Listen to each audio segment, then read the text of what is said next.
നമസ്കാരം. വാർത്താ സമ്മേളനം ആരംഭിക്കുകയാണ്. നോക്കാം ആദ്യം പ്രധാന വാർത്തകൾ.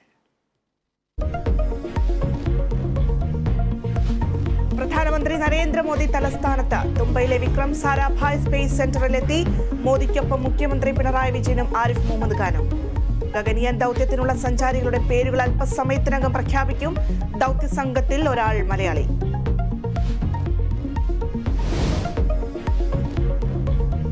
സംസ്ഥാനത്ത് തെരഞ്ഞെടുപ്പ് കളം ചൂടുപിടിക്കുന്നു. CPIM സ്ഥാനാർത്ഥികളുടെ ഔദ്യോഗിക പ്രഖ്യാപനം ഇന്ന്. മുഴുവൻ സ്ഥാനാർത്ഥികളും പാർട്ടി ചിഹ്നത്തിൽ മത്സരിക്കും. കോൺഗ്രസിന്റെ സ്ഥാനാർത്ഥി നിർണയ ചർച്ച നാളെ തുടങ്ങുമെന്ന VD സതീശൻ. BJPയുടെ കേരള പദയാത്രയ്ക്ക് ഇന്ന് സമാപനം. TP വധക്കേസിൽ പ്രതികളുടെ ശിക്ഷ വർദ്ധിപ്പിക്കണമെന്ന ഹർജിയിൽ വാദം ഇന്ന് പൂർത്തിയാകും. പരമാവധി ശിക്ഷ നൽകണമെന്ന പ്രോസിക്യൂഷൻ.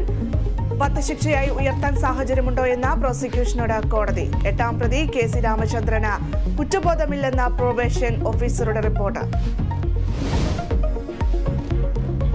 മുഖ്യമന്ത്രിക്കെതിരായ മാത്യു കുഴൽനാടന്റെ ആരോപണം ഗൗരവമുള്ളതെന്ന് K സുധാകരൻ. സംഭവത്തിൽ CBI അന്വേഷണം വേണമെന്ന് KPCC പ്രസിഡന്റ്. കുഴൽനാടന്റെ ആരോപണത്തിന് മറുപടിയുമായി മന്ത്രി MP രാജേഷ്.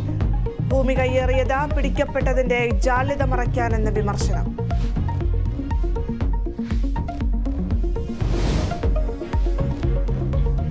ഇടുക്കിയിൽ കാട്ടാൻ ആക്രമണത്തിൽ ഓട്ടോ ഡ്രൈവർ കൊല്ലപ്പെട്ടതിൽ പ്രതിഷേധം ശക്തം.